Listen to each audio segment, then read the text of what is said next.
Welcome home, Raiders! This week, Blizzard gave us a little preview of Tanaan Jungle, and we'll give you the details. More encounters from Hellfire Citadel hit the PTR, and we have a very special guest to run through it. This is Convert to Raid number 180. You're listening to Convert to Raid, the podcast for Raiders in the world of Warcraft.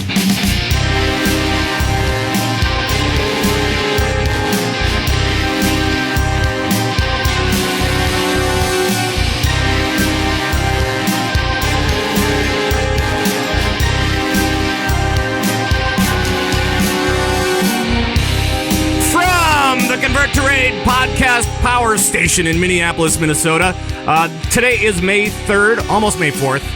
May the 4th be with you. And it is now 11:18 a.m. Central Standard Time, or Central Daylight Time, sorry. And thank you for joining us from all around World of Warcraft land. And hello, my name is Pat Crane, the host of this little broken show. And the players are here as well. And we have a special guest, like I said. So we're going to go to Hollyweird, California, to La La Land, to the Funky Monk. It's Coltrane. Classic fortune cookie say. Oh, classic. Yes, some classics here. Nice. A druid who fights in tree form. It's called a combat log. Mm-hmm. Eh? Mm-hmm. Combat log, because he's a tree. Mm-hmm. It's I remember that. I remember that one. Yes. I want to start going through some of the old classics. I love the old classic fortune. Yeah. You know, what we're going to do is we're going to time walk through these old classic fortune cookies. We can relive them. All right. Right. Okay. All right. That's what we're going to do. Well, like I said, and as you can see on the video show right now, we have a very special guest from Midwinter. Now he is not only, tanking for him, he's also raid leading for him as well. It's Sloot. Hey, Sloot. What's up, guys? How are you? Woo! I'm good. I know I got to wait for the music until I have the big applause. So I'm waiting for it to... Here, I'll just stop that. We'll stop that. And then only we'll do one the big audio. applause. There we go. Yeah. Thank you, mystery robots. How you guys doing? Well, welcome, man. It's been a long time since we had you on the show last, and I'm so happy to have you on the show. And by the way, congratulations, you got a Twitch award for World of Warcraft streaming, right? Did second place. It was pretty cool. That's awesome. Unexpected. Yeah, it's great. That's amazing. I will give you a second round of applause for that because I have the button available now. I want to make you flush right now. All right, ready to go. We'll cut it out of there. All right. and of course, with Midwinter, I mean, U.S. first, world third. That's a huge, huge deal, man. All right. Well, I'm gonna. I'll tone it down a little bit this time. All right. Excellent. But I mean, lots of great things have been happening for you this year. I mean, Midwinter has been just smashing it all through Warlords. It's amazing. It's been great to watch you guys. It really has. So what did you think of Blackrock? I mean, let's get your opinion of what's going on with Blackrock Foundry right now.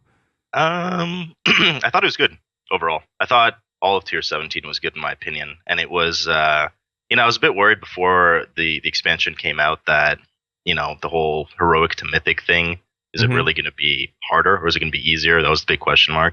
And I can definitely say mythic now, on average, is harder than heroic was back then. It just is. But you could see it in many different ways. Try pugging it. Try, see how many guilds have attempted and couldn't complete some of the bosses and even broke up, unfortunately, all that kind of stuff. It's pretty grueling, which is cool. I think it's great. But the problem is, I feel like a lot of people kind of came into Mythic with the mentality that, we'll get through this, no problem, smash it. And then they finally hit this roadblock, aka Blast Furnace, until they eventually nerfed Blast Furnace, and we're like, oh, this is horrible, we can't do it, and then people got, demotivated and all this kind of stuff. So I thought overall it was really good. A couple of fights that were hands in frenzy and that kind of stuff, but overall I thought it was a great tier. I don't know if one of the best, but it was pretty cool. And there were some neat fights too, Thogar, and I thought Blackhand was a great end fight. Some people disagree, but I mean, just from the moment you pull that boss, it's just high intensity at all times on that boss. So it's pretty. I mean, even on heroic, it's a challenge. I mean, just getting through the first 10 seconds, it's like all that damage. And I'm sure that on Mythic, it's just crazy. we killed it in like 604 pulls, and I gotta say, of that, probably well over half was like phase 1 wipes. Like it's just we'd pull it, and a minute in, like we'd die, we'd battle res, and then somebody else would die, be like, all right, wipe it, and the monk would just go reset it. Like pulls were like a minute long, a minute and a half long, because you're just screwed. You can't go into the rest of the fight without battle res and someone dead. Is very unforgiving.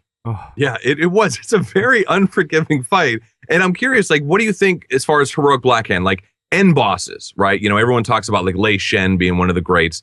How do you feel Blackhand kind of stacks up with other end bosses that we've kind of seen?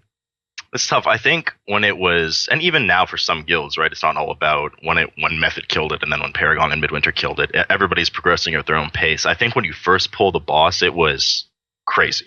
Like the gearing requirement on it was just crazy. I think though mechanically, now that once you start to overgear the fight, I think it's a bit more forgiving than Lei Shen, for instance. I think Lei Shen was one of, if maybe not the hardest fight this game's ever seen. It was crazy. The kind of coordination you needed, split-second timing. Blackhand has some of those elements, but a lot of it starts to get negated with gear, right? Phase 1 is so hard because you have all this crazy AoE damage, and he hits the tank for half his health and all this stuff. Once you start to overgear it, you don't have that crazy DPS check to make it before the next demo. In Phase 3, you don't have that really intense DPS and healing check to kill it before your healers either run out of gas or you just don't have space on the platform anymore, right? The real difficulty and mechanics lie pretty much in Phase 2 with the demo or the siege kiting and the boss and the balconies and stuff like that. If you have that under control, then you're okay. So I think a lot of the difficulty of the fight eventually gets negated with gear, more so than some of the other end bosses that we've seen.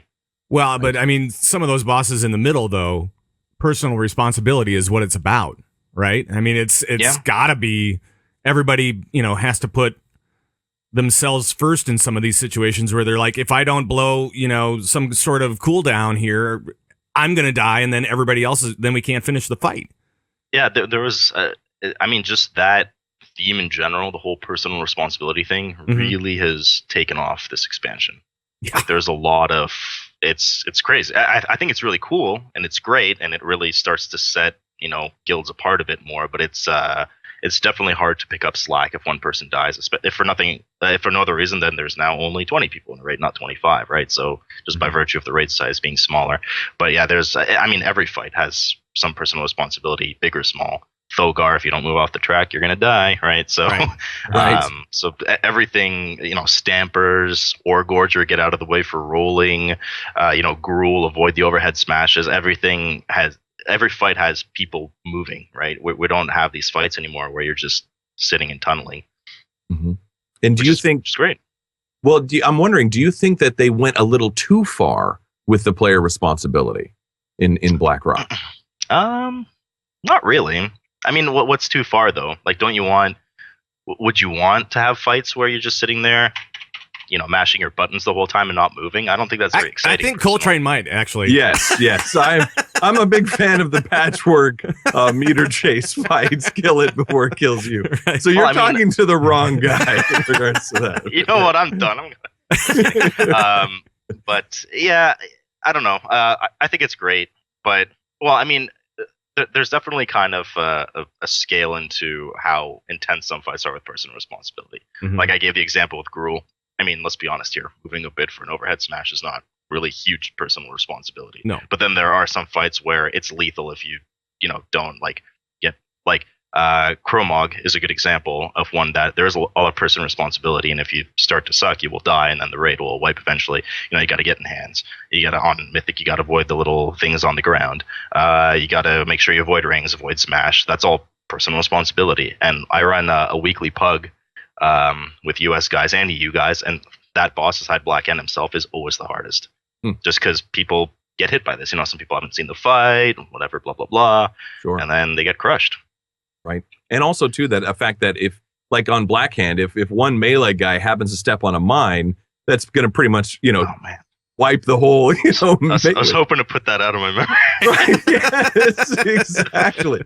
I mean, that's the thing. It's about personal responsibility, but it's also the fact that one person can screw up and wipe the raid, which has led to some frustration, I think, in a lot of raiders. I think maybe one thing they can do is, I think that what you just said, one person screwing up, raids over, I think that's a good premise for mythic bosses, right? Mythic's meant to be the hardest, that's it, top of the line, like ruthless. So maybe they can kind of make the gap a bit bigger between the unforgiving nature of, like, let's say stepping on a mine on heroic Blackhand versus on mythic Blackhand. Because even on heroic, it'll probably wipe your raid, right? Or it'll hit the tank hard enough to kill him or something like that. So maybe they can make that a bit more forgiving between normal heroic and widen the gap a bit, as opposed to just numbers and mechanics, and maybe widen the gap a bit more with numbers between heroic and mythic. But I think at the mythic level, I think it should be that unforgiving.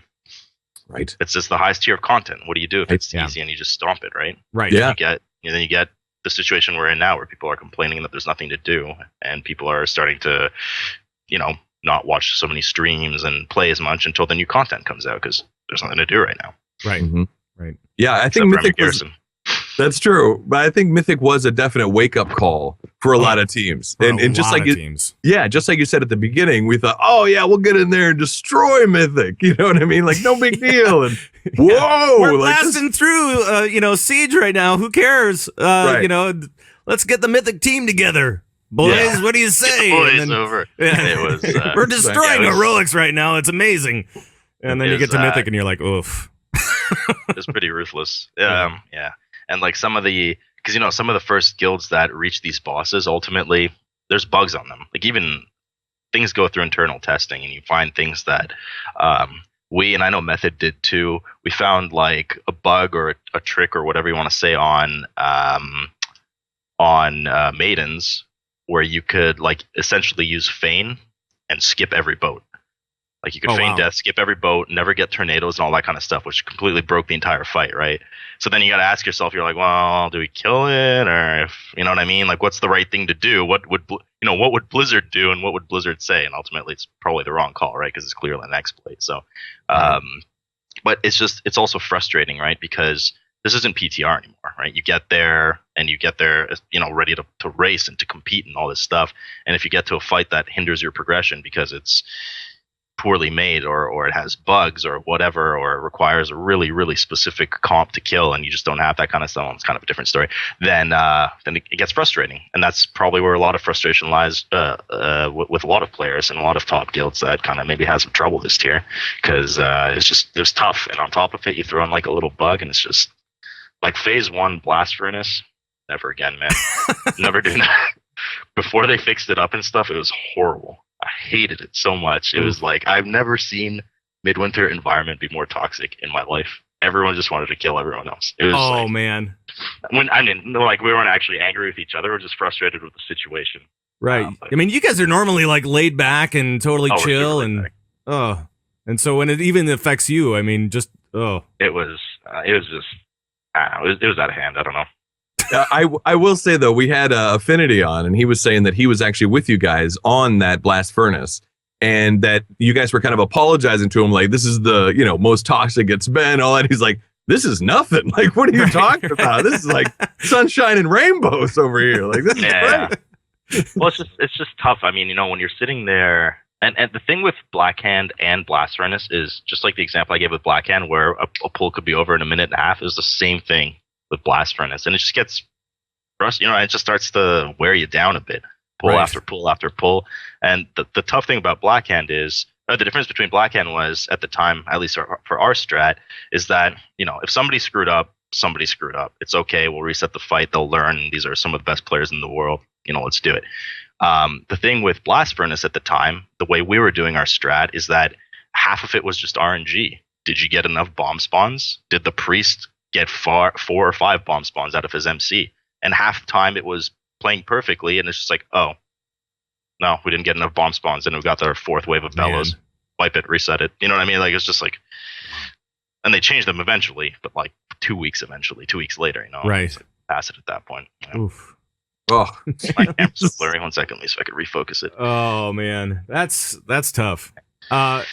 But so now, what is the plan as far as like moving forward? Because I heard something on your stream last week, I think, talking about Midwinter and Hellfire. So with as far as scheduling goes and stuff like that, are you finding that your players just can't take the time off of work, or what's going on? Well, how are you planning for this next tier? I mean, it'll be the exact same as this past tier. Okay. I kind of like left it in wraps as much as I could for this past year that we're finally upping hours, because we're just, historically everybody, you had some people being like, well, Midwinter rated these hours, they could compete for World and US first, and then you had the other people being like, that screw Midwinter, they're not good enough regardless if they do it. So we're like, you know what, man, let's just do it. All right, let's just screw it, let's just up hours and see how we do. But the thing is, ultimately legit compete for World first, you need to know life at every single day until it's dead, period. Right. But we just can't do that. People literally cannot do that. So we took a week off work. People who work took a week off work. Mm-hmm. We did the 12, 13-hour days then, and that was it. And after that, people had to go back to work. It's just not happening. So they came back, and it was tough because people would come back from work and raid right away and not sleep a lot. And fatigue is a really big problem with that kind of raiding. We saw that in Highmall a lot, player fatigue. That's something that we certainly improved a lot on going to BRF. So this next year, we were like, we asked ourselves the idea, okay, what if we take 2 weeks off, right? Let's just do it. But the let's just do it this time is not realistic. We just can't do it, especially because it's within the same calendar year, right? Right. So the people have already taken a week off. So not only are they going to have to take another week off, but to take another 2 weeks off before holidays even hit, it's just there's not many days. There's not enough days. Yeah. So it'll be the same goal. Our goal was top 5 world. Our goal is going to be top 5 world again. Cool. If we do better, great. If we do worse, hopefully not too much worse. We'll see. Right. Well, good luck to you as you move forward. And yeah, it's tough. I think for North American guilds, all of them, because you can't take that much work off. It's a lot of Europeans have a month or more off that they can just take. Yeah. So I don't know. Right. Yeah, what's with those Europeans and vacation? Right? I know. Come on, it's all America. That's the only thing. That's the only difference. Right. Clearly. All right. Well, let's move into the more regular part of the show. But before we do that, I do want to talk about one thing that happened that was kind of like the big news of the week, and that was talking about esports. We saw Heroes of the Dorm on Sunday. It was during raid time for us, so of course I watched the hacked stream that finally got cut off by Twitch. But it was on ESPN2. It was on ESPN2, Heroes of the Dorm, and I think for that, Blizzard deserves a little round of applause for that one. It was kind of cool. Did you guys watch this? What were your thoughts on it? I watched some of it, but I actually had somebody that I do like coaching and stuff for tanking, and I also have this guy that comes to these runs, and he started missing stuff, and I was like, what's going on? It's fine. I just you're not telling me why you're not coming, so I'm waking up at God forbidden hours noon and stuff, coming to need to meet up with you, and he's like, sorry man, he's like, my team is getting further in Heroes of the Dorm. I didn't realize we'd do this well. So apparently it was on the inside. I watched some of it. I thought it was exciting. I thought it was cool. Yeah. It's just, it's good. What can I say? It's just weird because the comparison will always be Heroes versus LoL, right? Right. And nothing's ever going to dethrone LoL as a MOBA, just like nothing will ever dethrone WoW as an MMO. It just won't. Let's be honest here. But I think Blizzard realized that and took it to so they on purpose made it more noob friendly, more beginner friendly, team leveling, all that kind of stuff. Much less personal responsibility from what I saw. I'm no expert on these games. It's just from what I hear through the grapevine and what I see myself, right? But it's pretty fun to watch. I think the idea, the concept's really cool, and Blizzard's really pumped a lot of money and events into Hearthstone tournaments like this, and now Heroes tournaments, This was a big budget deal for Blizzard. I mean, they poured a lot of money into this thing. It was, but I'm telling, that thing was so exciting. I thought it was incredible. And also, too, the people behind the scenes, everything was smooth. The transitions, the graphics going from the host back to the game. There was a lot of behind the scenes work in that was really impressive. And, everyone talks about the commentators who were incredible. Right. The going ham on the court. Like, it's just like this incredible, like, I played it for my wife. She's like, what's going ham? I'm like, oh man. And you're like, I don't know. They're just saying stuff now. I have no idea. Yeah, but they did the commentators, the casters did just such an incredible job, and the teams, and I mean, I was pumped. I mean, you're right, and it was during progression. Yeah. And I'll admit, I had this thing on full blast. Right. I might have not heard a few calls because all I hear is going ham on the court. So I thought it was incredible, man, and I think it was a great day for esports in general. It was cool. Yeah, it was. It was really, really neat. It was really cool. It didn't do well in the ratings, apparently. It got like a 0.1 for Nielsen's, which means that 0.1% of the television watching audience was watching ESPN2. But I think that just means that we're so used to watching this stuff online. Right. I mean, like, I was trying to watch it from a Twitch stream that had hijacked the ESPN2 stream and rebroadcast it, illegally. And then was shut You're down. Admitting that you illegally watched I didn't Heroes illegally watch. I watched an illegal stream. Wow. Because I couldn't see it because everybody on the team was talking about it. And I'm like, Well, it was on I want to watch. ESPN. I want to It was watch. on Yeah, ESPN. I don't have a TV that's hooked up to cable here. So Well, I watched it online on ESPN. I think 8 the Ocho, I think is what The it was. Ocho. No, it was on ESPN too. right. But I really thought that Blizzard really pulled it off, did an incredible job, and it was so much fun to watch. It was really, really great. They really did. And the big thing about it, the best part about the Heroes of the Dorm stuff was the tweets. It was all of the tweeting that was going on during this. There was lots of confusion. There was some anger going on from some of the folks, and then there were a bunch of nerds also tweeting about it and so on, saying how amazing it was and all this kind of stuff. And so we thought we might do a little bit here. We'll see how it goes. Treading on water, yeah. Yes. And we'll see exactly how it goes, but we're calling it Tweets of the Week. All right, and we have the music. Coltrane, do you want to start us off with some of these amazing tweets? Let's Sure. just do Now, one at a time. Sure. So keep in mind, now this is on ESPN, on your television. So there are people who are watching bowling and, tennis, and they come and they say Heroes of the Dorm. So this spawns reaction. Oh, yeah. So let's go over some of these tweets. Sure. I turn on ESPN2 and these geeks playing World of Witchcraft or something. Where is my NBA? I want to see some slam dunks, not some nerd stupid. I love that one. Great. Well done, sir. Yeah. That's great. Sloot, you want to take the next one? I can't believe ESPN2 is showing nerds play video games. Signed, the nerd who plays fantasy football. Right. Yeah. Exactly. Showing video games on ESPN2 is still better than showing pro bowling, billiards, or CrossFit, especially CrossFit. That's right. I can't decide if I'm more amused that people were upset to see esports on ESPN2 or that so many of them thought it was League of Legends. Yeah. It was that and Dota 2, and I think somebody said Smite. Right, exactly. Yeah. What? All right. Sloot? That beep on ESPN2 was the most exciting thing I've seen in 3 years. On ESPN2, especially. Yes, absolutely. And to think, Dodgeball only made it to the Ocho. I don't know what's happening on ESPN2, but I can't stop watching, and I want these announcers for everything. They did a phenomenal job. They really did. They really did. All right, Sloot. What is this tweet? I apparently missed something on ESPN2 tonight called esports, and from the sounds of it, it was a televised video game competition. And that's it. I don't know if that guy's trolling or like legit monocle, like, hey, honey. I think he's showing some dry wit there or something. Absolutely. I don't know exactly. But those were just a handful of the tweets from the Heroes of the Dorm stuff that was on ESPN2, and it was just so funny.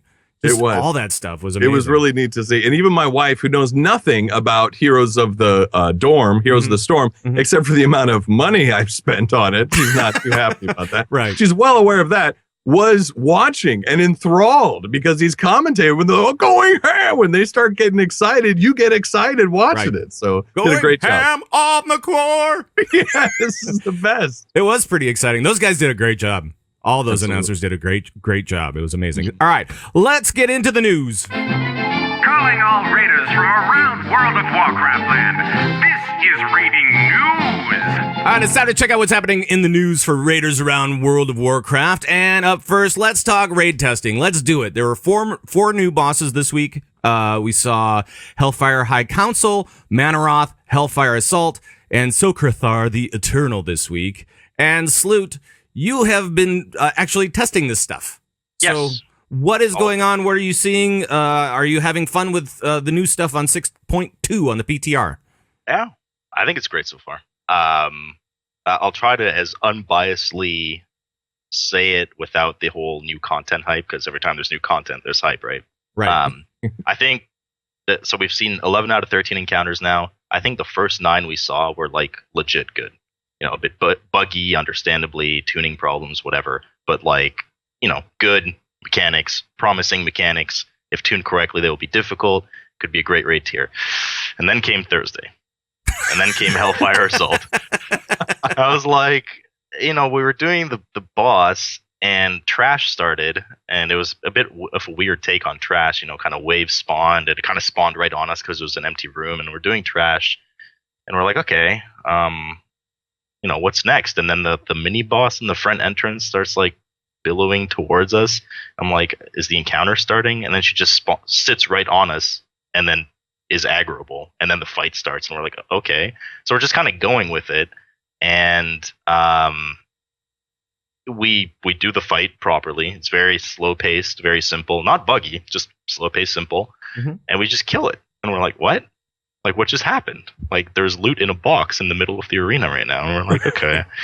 So, not very exciting, unfortunately. It broke my streak of, you know, good promising fights, and everyone's like, well, Sloot, all right. Look, man, it's like the first encounter. It's meant to be undertuned and easy. I'm like, all right, well, there's a difference between undertuned and easy, and just genuinely, I did not enjoy the encounter because it was not fun. You know, just a rollover or whatever.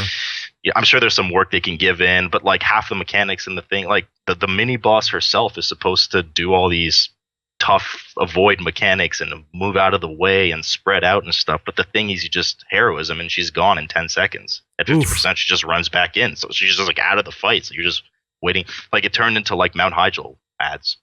You're just like waiting for ads to spawn and like cleave them down, and then that was it. So I'm sure it'll get tougher with some tuning, but I don't know. I'm just not a fan of like ultimately just the waves of trash fights. You know, like the Galacras, the Mount Hyjal bosses. It's just kind of not my favorite.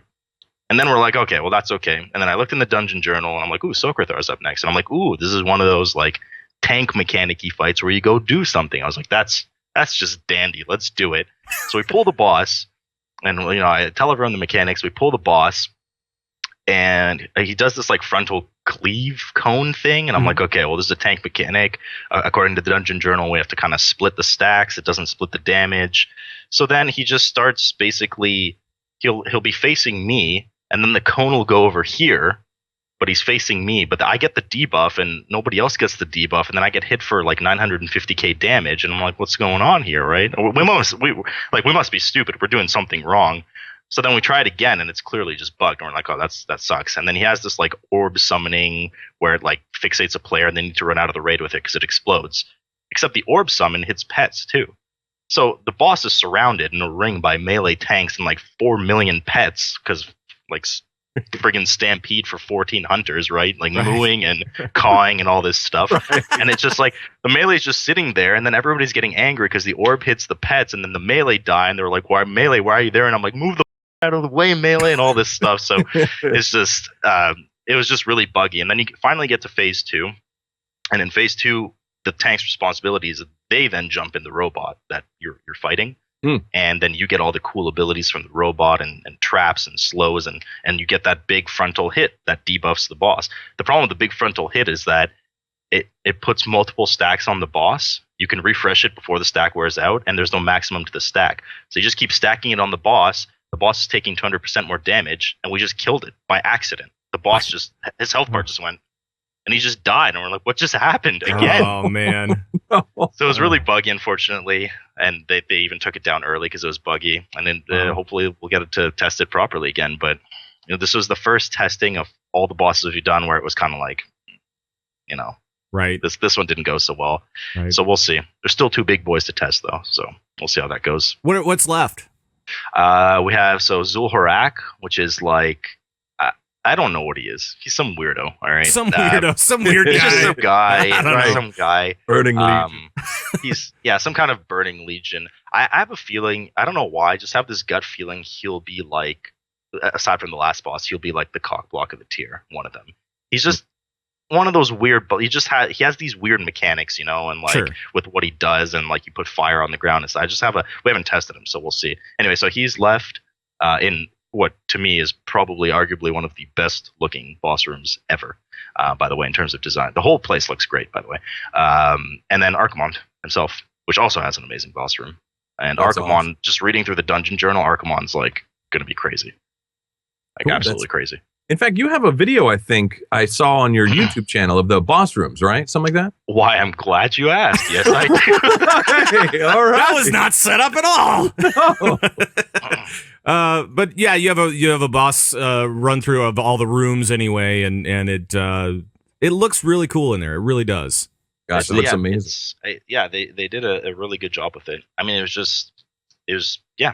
know what to say. Just running through was really nice to look at. Like they put a lot of work into the artwork, and even it's pretty cool coming back between boss testings, running through the same halls. They've added more and more and more and more. So they're clearly still working on it. So it's pretty neat that they're putting a lot of value into it, because we're going to be spending the next 18 months here. So Next 18 months.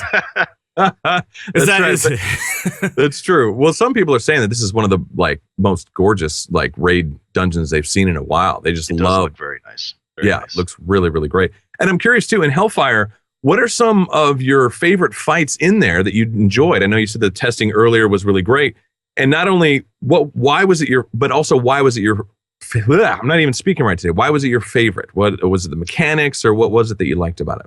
I'm just gonna add the disclaimer now for everything rather than saying it 800 times, because I get asked this kind of stuff on stream all the time. Sure. Because everything is in testing phase, not tuned properly, some of the mechanics might not be working properly, blah blah blah blah blah.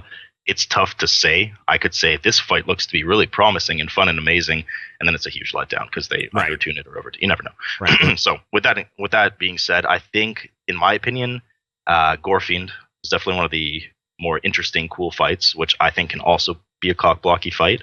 A lot of personal responsibility, like we talked about. Any fight to me that you can start to legit make quite different strats and still see success is a good fight to me.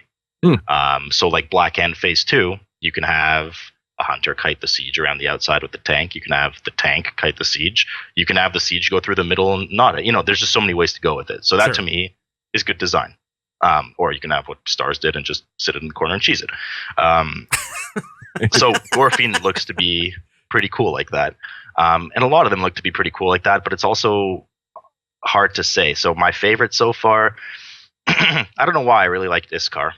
I didn't think I would, because I just said I had ad fights. Or I'm not a big fan of those kind of ad fights, but it was a lot of fun. Just because there's so many moving parts to the fight that you can, once again, take it in many different ways. Who's running the chakram over there? How are we dealing with the fire? Where do we grab the ads? Where do we move the ads once the boss spawns? Stuff like that. Gorefiend, like I said, is promising. And unfortunately, honestly, the two boss and Manaroth is pretty fun too. Manaroth, for some reason, was like a tad of a letdown for me. I don't know why. I still haven't put my finger on it. It's meant to be this, the big it's Manaroth, right? Yeah. The big daddy. Yeah. And it was just, the fight was intense. It had some cool mechanics. I just maybe feel like it was, again, maybe just slightly undertuned. The thing is, it's one of those fights that, similar to Garrosh, remember every phase Garrosh had like a new ability at certain energy. And then in the last phase, all of his abilities are empowered and, it's like crazy. Right. It's the same idea. In the last phase, this boss empowers all his abilities and it's really crazy. But the problem is, it's just all you did was save heroism and pots and cooldowns and everything, and he just kind of killed him before any of those abilities really had a horrible impact on your raid. There was just no intensity to it. You did like one round of each ability, maybe lost a few people, and that was it. And you just killed the boss. So I guess it was just a tuning issue. But I don't want to see a fight like that turn into like a Maidens fight, unfortunately. Maidens on PTR was really promising, but then on live it was just 8 minutes of like you know? Yeah. And then finally at the end of the fight, it's like, oh, so intense, you know? And I really hope Manaroth doesn't turn into that, where it's just like a snooze fest for 7 minutes and then it's just a really high intensity for a minute. Right. So we'll see. Right. And then everybody dies and wipes, and you got to wait another 7-8 minutes to get to turrets. the final thing. Kill the turrets. For us, for Mythic stuff, we had that same issue with Beast Lord. It was just kind of like, the last 10% is the big push, and if you don't have the juice for it, you're not gonna make it. So right. But we finally beat that guy. Yeah, we did. We finally got. And by the way, we got to quell this rumor. Yeah. For those that are just getting into Mythic, right? There's these rumors going around that Beast Lord is the easiest Mythic boss to start on. That is not true at all. No. I mean, Orger. Orgorger. Yes. We beat Orgorger in 9 pulls. 9 pulls. Yeah, Orgorger's pretty good. Yeah, I like to start that. Yes. So Mythic wise, we spent I think 4 weeks on Beast Lord, and we killed Orgorger in 9 pulls. So if you're wondering which might be easier for if you're just getting into Mythic, start with Orgorger. Yeah. Start there and you'll be fine. But in regards to Hellfire Citadel, I was talking to somebody. What fight is it? Somebody was saying that there's a ball that you've got to pass to your teammates, like around the room with like Iskar. A special. So that's the Iskar fight. So what's going on with that? You got a ball? What's going on? Oh, sure. Let's just say it is. Is it like an action bar or something? The main thing to the fight is that Iskar does all these abilities that can sometimes only be countered, or the ads that he spawns does abilities that can only be countered if you have this ball in your hands. So as a result, you need to be able to quickly pass it around and stuff. For instance, he picks 4 to 5 players randomly, and only those players have a wind illusion, and they get pushed off the edge of the platform and pushed faster and faster and faster. So if you don't rotate this ball between all 5 of them, they'll die. They'll get knocked off the platform. Wow. So there's all these kinds of different abilities that have, can be empowered or whatever, or you can only do a certain thing to the ads that are spawned, like interrupt them or dispel or whatever, only if you have this one ball. So it's I can see it definitely on Mythic having a lot of raid coordination, right? You need to this once again. Here we go, player responsibility, right?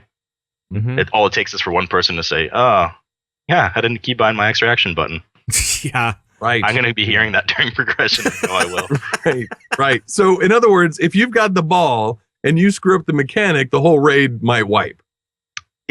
That kind of thing. All right, great. Okay, awesome. Good. Perfect. Now, I hope they're not so grueling or unforgiving as to if you die with the ball off the platform, then you're screwed because you can't get the ball. I'm pretty sure the ball respawn. But we had a few bugs where somehow dying spawned a ball, so we had 8 balls in the raid, and everybody was just immune permanently.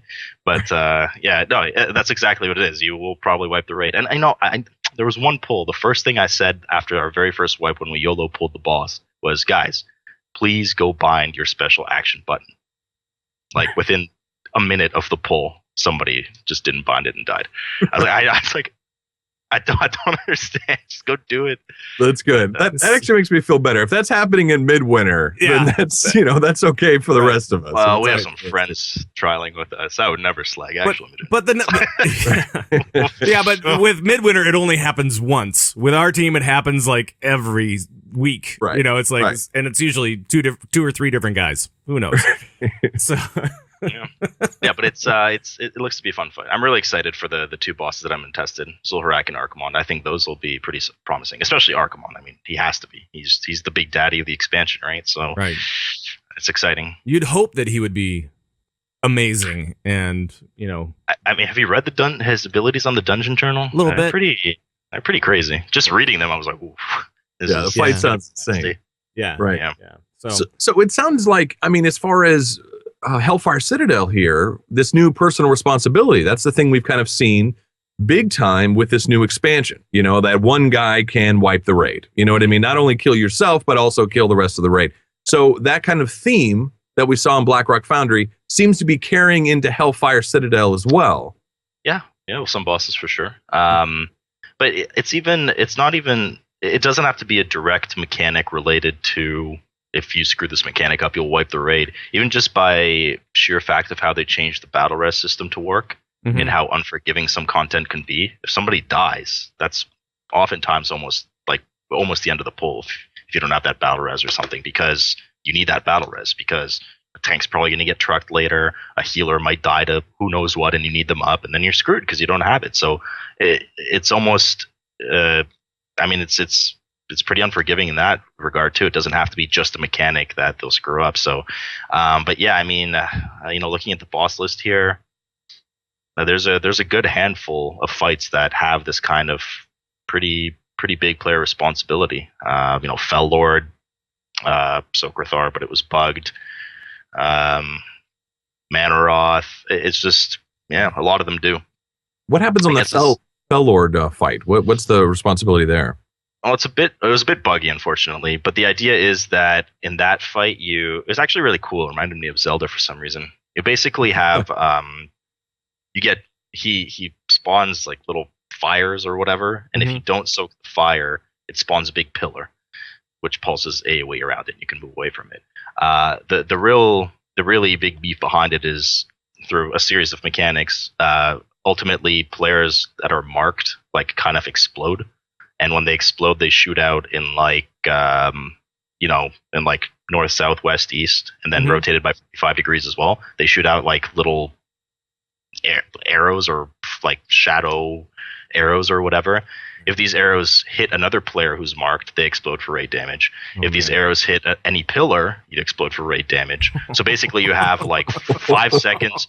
You have 5 seconds to position yourself in such a way that once these arrows shoot out, the gaps in 2 of these arrows, you put whatever's dangerous in the gaps of those arrows, and 5 players get marked. So the entire area is just arrows, and you can't stack them on top of each other because when you explode, you explode for damage on it. So it's just you have to be really quick and play well with angles and stuff. And this was just on heroic, you know what I mean? Yeah. So, right. Yeah. Oh. And the room itself is not. It's a pretty small room. It's just a kind of a square. So wow.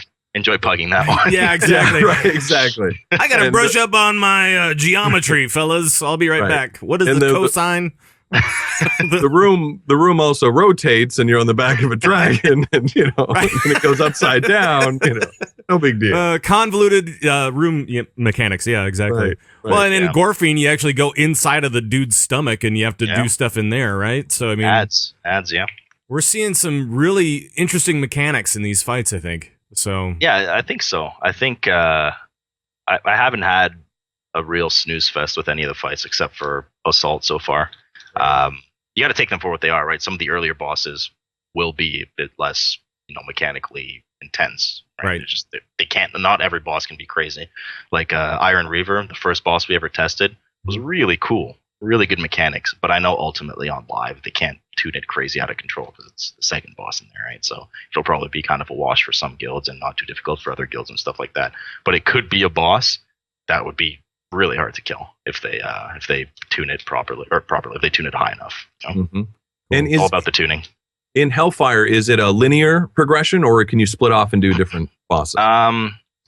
It's both. It's not nice organized wings like in Blackrock. You have some parts where you have to be linear, like the first 2 bosses, you have to do them to enter the place, and then after that you have a choice between a couple of different bosses in their own area, and then after that you have more choices with a few bosses in their own area. But within those bosses, there's a bit of linear progression, and then at the end, I'm pretty sure it has to be Manaroth and then Archimonde. So kind of both. Don't know what to compare it to really. I guess kind of SOO, but not nearly as linear because SOO had a bit of choice, right? Maybe more like Firelands in a way. Yeah, not as open pretty as that. open. Yeah. Right. It's both. I don't know. It's unique. It's its own thing, I guess, at this point. That's cool. That's always nice. So it should be good. Choice is nice. Yeah. Oh yeah. Well, I'm looking forward to it, man. When do you think this is gonna? You actually made a prediction on when this is gonna roll out, too, right? 6.2 is gonna hit. Yeah, I think. I can only say so. I have a gut feeling it'll be in early mid-June. All right. All right. Pretty soon. That's early mid-June. Right. I like it. We'll hold you to we'll it. see. Okay. You don't see me streaming again after that. You know why? Right. Yeah, right. Exactly. But yeah, no, I mean, look, Blizzard were like, hey, man, we're going to get content out faster. The thing is, it's the same stuff they've been saying for a long time. So everyone's like, yeah, okay, 13 months of SOO. But I guess they're finally doing it, right? So now people are never satisfied. No. You're not putting out content fast enough. And then they finally put content out fast enough. They're like, this is too fast. I don't like this. Revert. Right. So it's just, yeah. So I guess, I don't know. I've heard a while, and not necessarily from official Blizzard source or anything, but I've heard through a lot of speculation and sources that their plan is new expansion in January or around January. Really? So yeah. So Hellfire June, probably BlizzCon announcement for expansion stuff, and then expansion. Do you think they could pull that around fast enough, though? I mean, geez. I mean, normally a beta process was like 6 months for the last two anyway, right? Yeah, but if they don't have a third raid tier, then the beta would start before or around BlizzCon, right? Yeah, or maybe that's the announcement at BlizzCon, beta for the new expansion. Exactly. Right. So, look, they said, right, it's their words, not mine. They said this will be a 2-tier instance and we want to push expansions out faster. Did they actually say it would be 2-tier? Because I thought that they said... That's what they said their goal was. They said it might be 2-tier. That's what I heard. I was like... It's just that whenever they say that, everyone's like, yeah, okay, because of SOO and ICC and all these crazy long tiers because they couldn't get their content together. But right. Maybe it's going to change now. Who knows? You think there'll be a bonus boss, or do you think Archimon's the last one? I don't know. I think we would have been told by now. Because thinking back to TOT, we knew about Raiden. It was data mined and stuff, even if it was poorly data mined. We knew about Raiden pretty well before like TOT was actually released and stuff. I think we'd know if something was up. Right. But what about like Gul'dan? Like, don't we have to like kill that guy? He's like the big dude. And Grom, and who knows? Right? Well, Grom, I mean, spoilers for a second. Spoilers. Spoiler alert. Well, it's not really spoilers. It's kind of like what's kind of already known, but just in case you don't know it. Grom, from what I can see, Grom turns into your buddy, your bro, that you team up with and end up, downing Archimon and stuff with. I have no idea what happens with Gul'dan. I don't even know if Gul'dan plays a role after Manaroth, because on the Manaroth fight, Gul'dan is the one rebuilding Manaroth, right? During that fight. I don't know if we'll see him after. I would assume that much like on Margok when we saw Cho'Gall, there's going to be some crazy mythic-only RP storytelling stuff on Archimon. I would assume. You never know, right? But there has to be something, right? And I know there's rumors as far as Gul'dan goes that he might be a part of the Legendary Quest. So maybe. I mean, it's possible that Gul'dan goes to alternate Draenor, and then we have to follow him there for the next expansion. We're gonna go alternate. We're gonna go into. Oh boy! Next expansion, we're going back to Draenor. All right. Draenor, alternate Draenor. Thought alternate BRF was merely a setback. That's right. That's awesome. But I don't know. Like nobody really knows what they're going to do with it. But there has to be something else. We might. I'm not sure, but we might see another patch that's kind of like a storytelling RP thing after, like no more raiding, but something to. They always do it, right? Something to tie the story into the next content, whether it be expansion or tier or whatever it may be. So or do a Ruby Sanctum type of thing. Please, no. Please no. Hey, okay, Ruby Sanctum, yeah, but if they totally curveballed us and threw like Sunwell V2 at us, not Sunwell itself, but a Sunwell type thing out of nowhere, that would be awesome. I'd be a happy camper. Right. Yeah. Well, I don't know, man. If there's like January new expansion, I mean that beta. Like this is just what I've heard. This could be baloney, right? Oh, of course. You just never know. But that would be exciting. Like that would be amazing if we're at BlizzCon. They're like, and beta now today. That'd be incredible. I feel like I said that before. I predicted something at BlizzCon, something like that, and it never happened because Siege of Orgrimmar went on for another 8 months after that before it was announced. So, yeah, but the question is like. Well, first of all, by the way, if they threw a mystery tier at us, I don't think in today's day and age with how frothing of nerds we are and data mining that we wouldn't know about it by now. Like, there's no way they could keep an entire tier under wraps. They'd just be like, surprise! And I'm like, like it just wouldn't happen. But the other thing is, the question then becomes, what's too fast for content? Because I'll tell you, from my perspective as like top end rating, cutting edge, like we have to level and maintain in whatever 5 characters. having to do that grind through leveling, greens, blues, dungeons, new raid, crafted gear, gold making, all that, having to do that significantly more frequently than we do now is going to be pretty draining on like the high end raiding community, because it's just, it's a lot of time. Like people, it was, for top end raiding, it's always like, oh my God, you have to take time off work for top end raiding, but then you just kick back and relax once it's done. Not really, man. Not really. Like, there's a lot of work that goes in between tiers. The only time you legit finally get to relax a bit is if you know it's the last tier of the expansion. Gearing doesn't really matter for the next tier, blah, blah, blah. But like beginning of the expansion, before the content comes out, the raiding itself, between raids, it's a lot of work. It's like, So gear up all your alts and all the different characters and everything. Now it's easier once they're leveled. Like between BRF and what Hellfire Citadel coming now, it'll be easier because you're already level 100. You're just raiding and stuff. But like the whole leveling grind, it's a lot of fun. I love seeing the new zones. Don't get me wrong. I think the art of this expansion period was amazing, in my opinion. The zones looked amazing. It was a lot of fun. The garrisons were pretty cool and stuff. But that novelty wears off when you're running it the 5th time through within 40 hours, Right. and then doing dungeons on top of it. And then on top of it, now there's Warforged and Socketed. So you could technically run dungeons for the rest of your life to try to get the best gear before raiding. And then for raid. Right. That's their plan, though, right? That was the whole point of the Diablo-esque loot system. Keep people coming back. Speaking of alts and stuff like that, as far as it goes for 6.2, you're a tank. What's the tank sitch looking like for 6.2? It's tough to say. Disclaimer, like I said before. Yeah.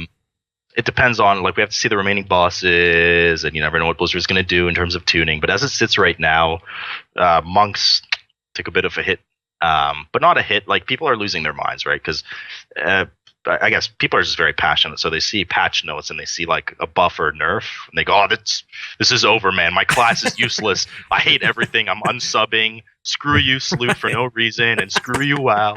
And like, or they see their buff and they're like, "This class is gonna be so overpowered." But the thing is, like, Blizzard, you got to hand it to Blizzard. They're usually pretty good at their job, right, in terms of balancing and content and that kind of stuff. So, they're not going to nerf a class like Brewmasters into oblivion so nobody uses them at all. That's just silly.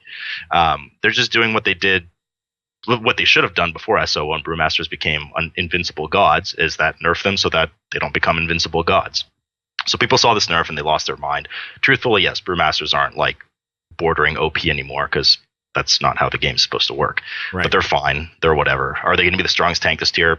Probably not, but not far off. But again, it's hard to say. And you can't put like people ask all the time, Sloot, how do you rank the tanks and stuff? And you can't put like, I give this tank 6.25 and I give this one 6.5, and that 0.25 means it's the better tank in all situations. It's not true, right? Every fight's different. Every tank kit's different versus bosses and stuff like that. So Brewmasters will just be fine, but it just won't be to the level that some even top guilds like Paragon, like most top guilds brought a Brewmaster, and some even went double Brewmaster for this past tier. It's not going to be like that anymore. They're not going to be in that status anymore. They're going to be like, it's fine to have a Brewmaster. Bears, on the other hand, really got nicely buffed. Yeah, nice. So Bears are not poop tier anymore. Yeah, because they were kind of suffering in the last tier. They were not happy, I don't think. Right. So So I mean, they're good numerically now, and there's some things that about them that are going to scale out of control, in my opinion, and they're going to be kind of OP in some senses. And anytime you take a percentage something as like a flat percentage bonus on top of a tank, and it doesn't get adjusted in any way by the time you're hitting like end of expansion stuff, when gear is like really good and stuff, you're going to have problems with scaling, right? Mm-hmm. So with Bears, their Ursa Major, their multi-strike, every time they multi-strike with a few things, it gives them 2% of their max HP. Well, obviously it's crap at the beginning of the expansion because you don't have much HP. But when you're getting 700, 710, 7 whatever eye level, you're getting higher and higher health. And then there's like a trinket in there that's crazy, and you put some stam flask on. Bears are going to be running around with like 1.3 million health, like if you go with that build. Wow. And at that point, it doesn't matter if like you're mitigating properly. Right. What matters is that a boss is hitting you for like 10% of your health, and it's hitting every other tank for like 40% of their health. Right. Gotcha. How are the rest looking? I mean, are they looking about the same? Largely unchanged. Okay. Yeah. The big rage about brewmasters is not necessarily. I mean, it's the numbers thing too, but it's also. I knew they were going to get nerfed. I'm just surprised how Blizzard nerfed them. Like they basically took a big fun aspect out of their active mitigation, which is Blackout Kick, and just got rid of it. Mm-hmm. Like Blackout Kick gave you 10% shuffle, which was the OP AM that they have, and 10% parry, and they just got like rid of the shuffle. Like all it does is 10% parry, which is still a big deal, but you know what I mean? You want to take, is a video game, right? You want to feel strong when you push a button and stuff, and it's just kind of like lame. Like all their mitigation is pretty passive now. So I guess that's where a lot of the uproar comes about the Brewmaster thing. And I can kind of agree with that, right? That's like Paladins, when you hit Shield of the Righteous, it just doesn't give you mitigation or something. It's just weird. Right. But anyway, sorry. The other tanks, largely unchanged. Mm-hmm. Warriors barely got touched. They got a bit more passive mitigation. Paladins haven't been touched at all, and DKs haven't really been touched either. Right, and of course, set bonuses and stuff. But yeah, and of course, just to throw it in again, this still is being tested and still being worked on, so nothing is final yet on any of those other things. But that's how it's shaping up right now. That's how it's shaping up, and you just never know, right? The thing is, they present these. Like they internally test it, they present these changes at the beginning, the community is happy or unhappy, whatever, but that's the whole point of PTR. You go and you test. We're guinea pigs, right? That's what we are. So you go and test the bosses with these proposed changes. And Brewmasters, for instance, got nerfed and within a week got a third of their nerf reverted because it was just too much, right? Yeah. But they only have so much manpower within Blizzard to test, and so we're going to see more changes, a lot of changes. We haven't even tested Mythic yet. But if they're really slating for like a June release, there's going to be a lot of stuff happening very quickly. Yeah. Well, it already has, though, hasn't it? It already has, yeah. We've done 11 out of 13 bosses on one difficulty. Right. And presumably they're going to do normal, and they're going to do Mythic minus Archimon because they never tested the last boss on Mythic, and open up the Hellfire Wings and the Mythic dungeons and all this other stuff. So we may even start to see Mythic next week, maybe? Or the week after that? Or the week after. It's got to be like soon. Yeah. Yeah, it really does. Especially if it's going to be mid-June. By mid-June, we'll have it. Sloot, Major Warlock in 6.2. Ooh. Which one's looking stronger? Currently. In the current build. I can't say, not because I don't want to say, but I don't like maybe Mage by a bit, but like there's like, Warlock's got nerfed, right? Right. Mages didn't really get nerfed. So they're both pretty good. I mean, let's face it, Warlocks at the moment are a bit too strong, right? But it's tough to say because, first of all, when I'm streaming PTR, I don't run meters. Yes. So I can't be like, oh, look, the mage is doing really well. Totally. And second, the analysis when I do run meters is for like internal Midwinter analysis. Sure. They're both doing fine. Right. But what's my sample pool? Like 3 players, right? That I know perform well and stuff. So, right. So when I say, people are like, Sloot, why are Shadow Priests so bad? And I'm like, I look at our damage meter and Hesp is like doubling everyone's damage. I'm like, what? Right. Like, I don't see the same results, So everyone's a bit different. So I don't know. To me, they're looking about the same. They're fine.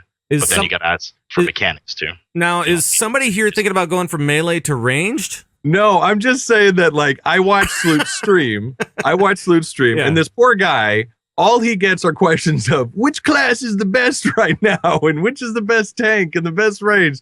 So I figure let's bring Twitch chat to Sloot on CTR. I figure that's the best. I mean, I don't, my world is tanking, right? Ask me anything about tanking, I'll tell you. No Absolutely. But people are like, Sloot, what should I do with my 2-piece on my Warlock? And I'm like, I don't know, man. I hate giving people wrong information. It's like a huge pet peeve of mine. But sometimes I'm feeling a bit trolly, and I'll be like, "Oh no, don't run 2-piece." Right. Whatever you do. So what's the best hunter pet? What's the best hunter? Yeah, hunter pet. Exactly. What's the best hunter pet for the DPS? What does the most DPS? All right. A Warlock. Exactly. That'd be good. That works too. I will say real quick, Sloot, one thing I really do like about your stream is that you do all the hardcore stuff, which is great. So the viewer gets to see all that.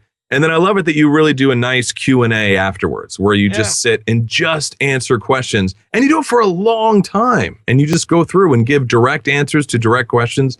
And it's really great. There's a lot of people that they get done with the testing or the mythic stuff and then they just log off. So It's really great that you do that. I mean, it makes sense. You know, people are, to me at least, people are spending their time and some people money to, you know, watch and do stuff. It only makes sense that as much as I can, you interact with them. People are curious about things, right? Right. Things that they may not necessarily have access to, or things that they might not have time to deal with and stuff like that. So I'll help where we can. Yep. That's awesome. And you give out free bagels all the time. Well, no, don't touch my bagels. All right. Well, let's talk a little bit more about all the stuff that's happening in 6.2. Just real quick. I mean, I know that we've been talking a lot about raiding, but there's other stuff happening with 6.2 as well, like the preview of the Tanaan Jungle that World of Warcraft just released, and it's looking pretty cool. I mean, we've seen some of this zone from the beginning of Warlords of Draenor, but now we're seeing a little bit more of it. And the story continues, and we're going to see a lot more stuff happening now. And it sounds kind of Timeless Isle-ish. Is that your take on it? And I don't know if it's even open. Is it even open yet on PTR? Yeah, it is. It is. Okay. I think it's MMO that said it was like Timeless Isle-ish, but better. I don't know. Yeah. I mean, it's kind of. Yeah, kind of. I mean, it didn't have, like, Timeless Isle to me was like Jurassic Park, you know, like random big dinosaur elites everywhere and stuff. Kind of, well, not just dinosaurs. But yeah, I mean, I don't know, kind of. It's just weird because it's not its own entity, right? It's attached to the rest of the continent, so it's not like some like weird island in the out in the mist. And it's got the same, from what I saw, but you know, this was like really early Tanaan. It's got the same, you know, it's got the rare mobs around. It does have a place with elites. It has a new world boss. It looks great. It's got the new raid instance. It's got flavor from old school Hellfire. So, I mean, yeah, it's looking great. But again, I didn't see the problem was when I did it, the quest line was like 8 quests long or something. Like I finished, really short. So I'm really hoping they, you know, add a lot more to that, and it was just early iteration of the zone or something, because that would be kind of let down, right? With how long we've waited for the zone. Right. So we'll see. Right. But it does. I mean, among those 8 quests, all I did was like fly from point to point. So there look to be potentially quest hubs all over the place, I would assume. Right. There was like well-designed areas that I never even went to because nobody told me to go there for any reason. Right. From what we know, there are going to be 7 objective hubs, which will be a choice of between 2, I guess, on any given day, kind of like the Apexis dailies. That's what it sounds like, anyway. More minor quest hubs and treasures and rare creatures, and like you were talking about, all that other stuff. So exactly. So it sounds pretty cool, and a bunch of random quests that will lead you through story, which is always awesome, right? I think it was everything we know that about every zone now, you know, like the treasures, the rares, all that. Like there didn't seem to be anything exceptionally new except for Throne of KJ with Doomlord up there and New World Boss and stuff. But again, you know, a lot of stuff I'm sure hasn't been added yet, and I haven't touched it since the moment PTR came out. So who knows what else they've added to it? Right. I'm just curious to see how the whole Fell Blight farming for herbs and fishing is going to go out in a world PvP server. That should be interesting. Oh yeah, all the new maps and stuff. Yeah, and you can't fly between places anymore either. So it's going to be just chaos. It's going to be hell. It will. It's going to be good. Oh, this is the time of year where I'm glad that we play on a normal server and not on PvP. So a PvE server, right? Yeah, exactly.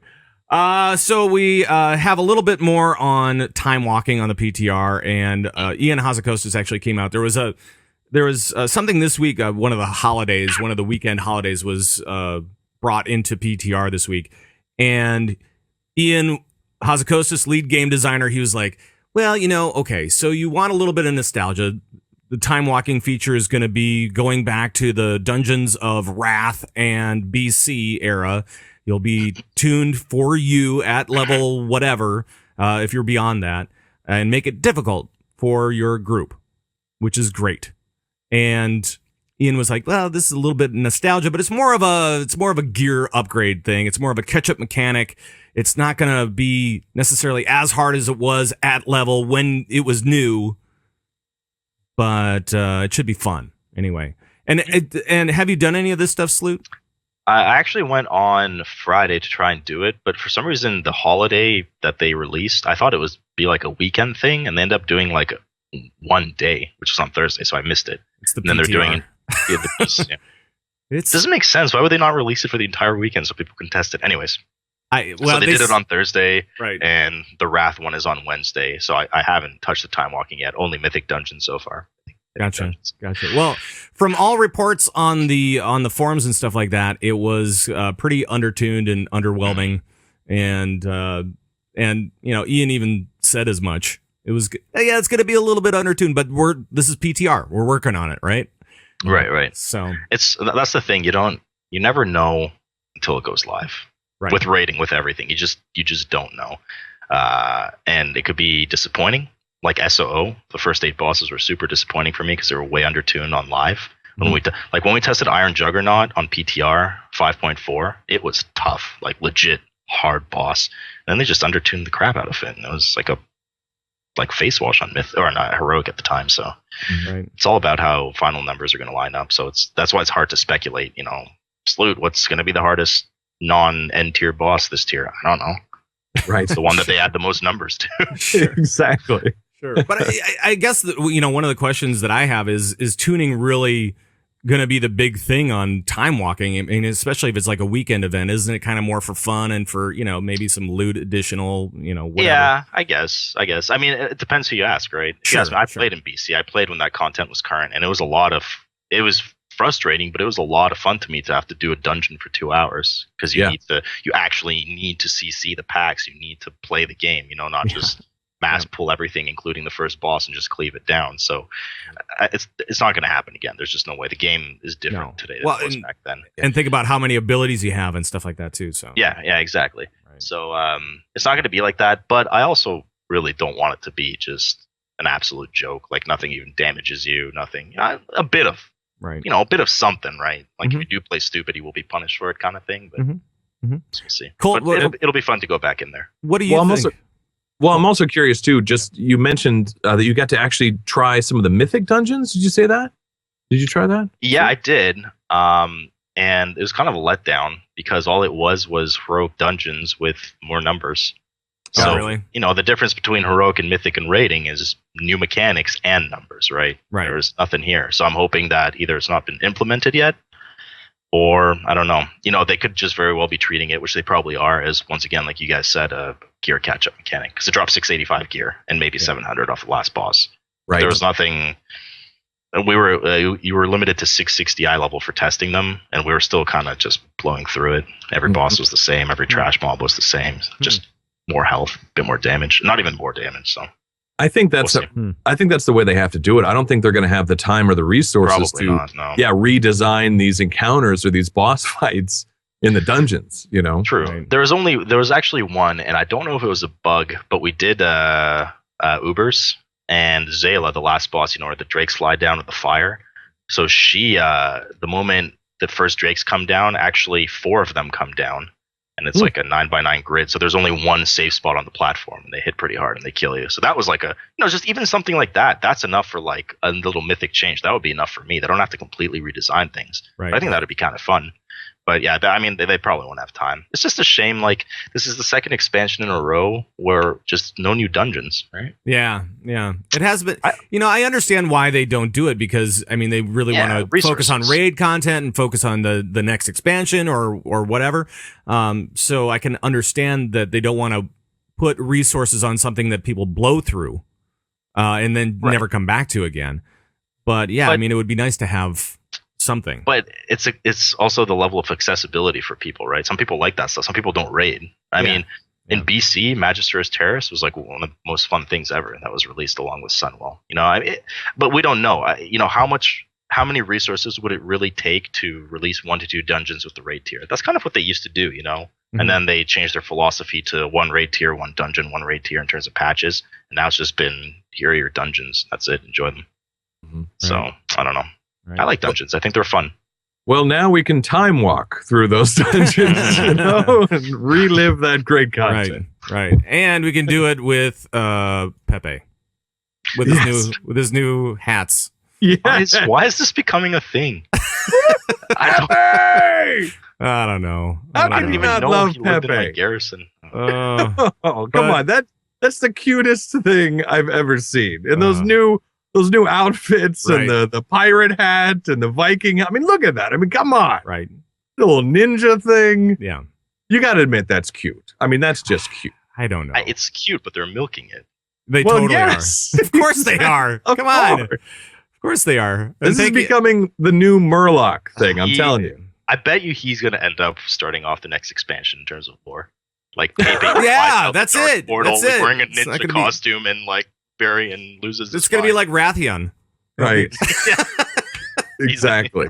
He's going to turn into What happened to Pepe. Rathian? Oh. Wasn't he like big deal and that's just kind of Oh, man. gone? I know. Yeah. I'm hearing a lot of crazy rumors Yeah, about no, I've heard Rathian. yeah. weird things. Yeah, for I sure. know, right? That's kind of exciting, those little weird rumors, about Rathian. Mhm. Yeah. Well, anytime somebody starts, well, my friend at Blizzard said, I'm like, no, just Yeah. stop. This is wrong. Whatever you're saying is whatever- wrong. Right, exactly. That's awesome. But I'm Oh. glad about all this Pepe because, Pepe is love, Pepe is life. And Right. I think this is a good thing. Right. And I can't wait to hear the lore of Pepe to lead us into the next expansion. The deep, hardcore lore of Pepe. It's going to be amazing. Right. If I have to get that damn pet, I don't know what I'm going to do. Right. Because I really don't want it. I don't even want it. All right, but Pet, like on a tree, isn't it? Like in your garrison. yeah, Yes. yeah. He's there. He's Yeah, right there, he's- just waiting for you. He's right there. Oh man! All right, I'm gonna skip down a little bit because I know that we got to get out of here pretty soon. One thing that I wanted to mention though is they did it for the second month in a row. WorldOfWarcraft.com they put up this month in WoW, and I really like this. Nathera put it up, and on it you'll see upcoming holidays for the month, WoW arena tournaments, which basically happen every single weekend.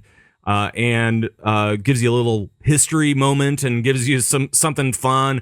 And I think that I'm really digging this because especially when it comes to like esports, trying to make WoW Arena, trying to make sure that people know that it's out there and doing that thing. I think that that's going to be a really awesome deal for those guys. Colt, do you have any thoughts on? You saw this, right? Oh yeah, man. No, absolutely. Like stuff like that is cool. It's great. And also too, with the WoW Arena tournaments, I don't really watch these tournaments, but now that I know that they're going on, like, oh, okay, that's cool. And every single weekend I can check that stuff out, and that garners more interest and more accessibility. So little stuff like this is great. And I also love the WoW history stuff because I believe I might have mentioned I've been playing since Classic. I don't know that you've Thing. ever mentioned that ever. No, do on you this aware of show. that? I don't think know. so. I don't. No, it's Is that never right? never come up. Right. So it is kind of neat seeing this stuff about like, oh yeah, WoW history. Like, oh yeah, so it's kind of neat. I like this new thing that they're doing. I think it's fun.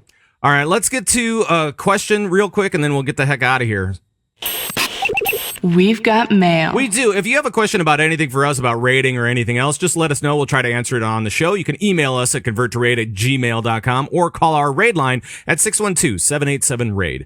And the first one is basically for Sloot. It's right up your alley, man, and I really want you to get into it. Is it about warlocks and mages? Yes, it's about warlocks and mages. Yeah. Coltrane, can you help us out with this one? Sure. This is from Zendaru. And let me mute my phone. Troll DK on ENR. Says, I have been leveling a blood DK from 90 to 100, mostly via 5-man dungeons.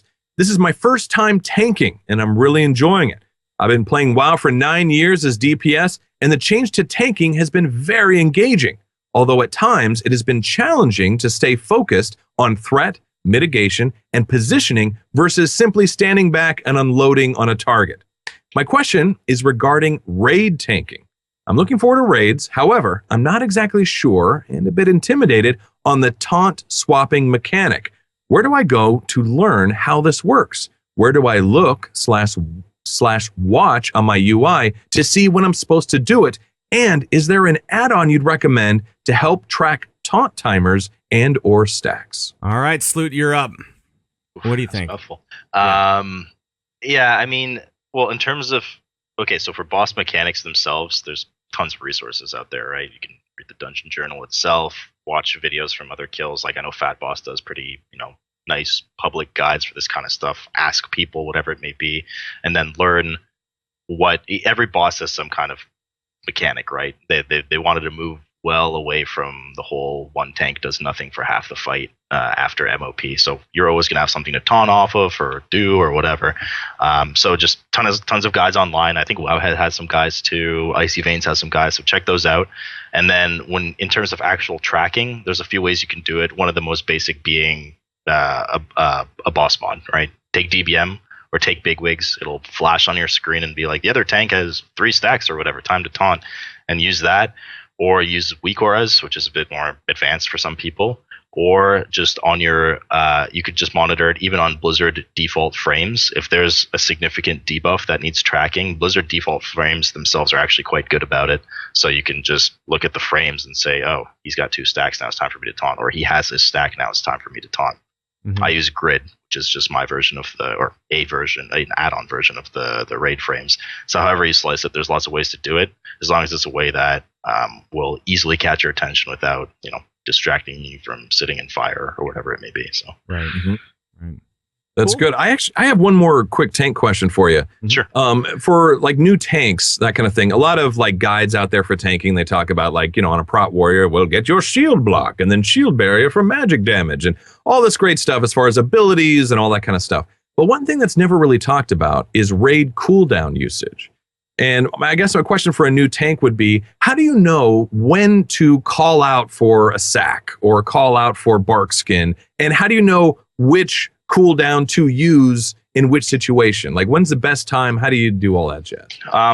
Your like philosophy on tanking these days, mine at least, and the general communities, and in terms of what healers prefer and stuff, is always to mitigate and smooth damage as much as possible. No healer wants to see health bars going like this, right? Correct. So that being said, inevitably on some tank classes, you're gonna have there's active mitigation now, right? The tanking scene has changed, but there will inevitably, on most tanks at least, except for brewmasters, which is part of the reason why they're so overpowered at the moment, you'll have gaps in active mitigation. You'll have times when you're just completely vulnerable. You don't have your own CDs. You don't whatever. You are tanking something.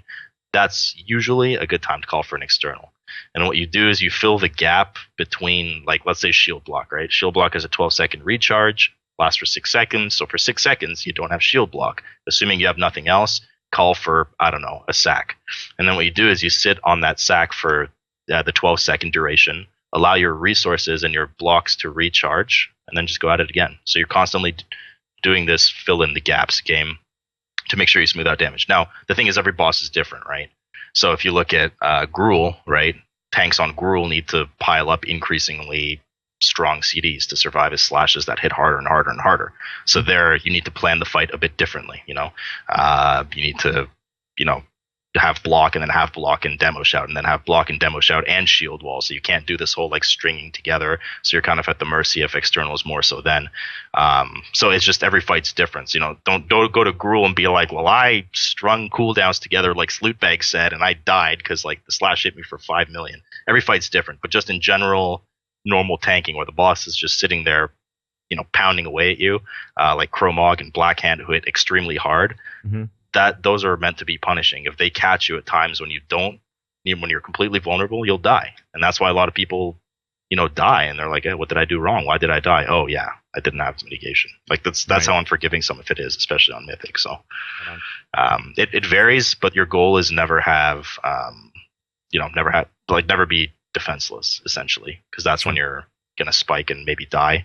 And even if you don't die, then it starts to dip into like healer psychology. His health just went down 70%. I better pop a bunch of CDs on him. In your brain that you're safe because after that hit, you can heal yourself. But the healers don't know. Their job is to keep you alive. So then somebody uses pain suppression on you because they're worried. Well, guess what? You need pain suppression 30 seconds later. So now you're going to die, right? Right. And it just unfolds a bunch of like bad events, and ultimately it'll cost you. So yeah, that's excellent. And I know that with our team, we actually kind of try to map out externals as much as possible so that we can use that. Yeah, no, it's really good for sure.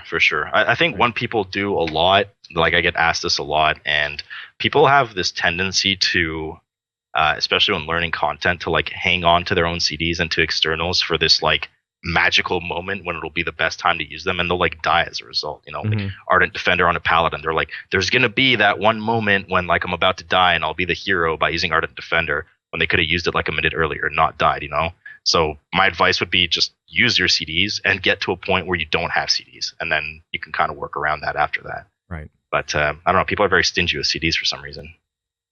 Don't be stingy. Stay alive. That's right. That's right. And I've heard a decent add-on is Hermes, I think, for tracking raid cooldowns. Is there one that you recommend? Yeah, I was using Hermes for a while, and it was quite good, but it's starting to be a bit outdated. It's not updated. Now I use Exorcist Raid Tools.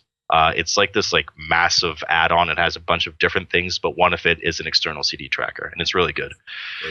One of the problems with Hermes is that it didn't track well, Paladins of Clemency, so they could sack and sack again. They have 2 charges of all their hand spells. It wouldn't track that. So if a Paladin had 2 sacks and cast sack, it would show that it's off on cooldown and you can use it. When really they had another one. This one tracks it properly. So cool. I think it's very cool. Cool. All right. Well, thank you for the questions. This is very knowledgeable stuff about tanking and CDs. That's awesome. And it's time for us, however, to get the heck out of Dodge.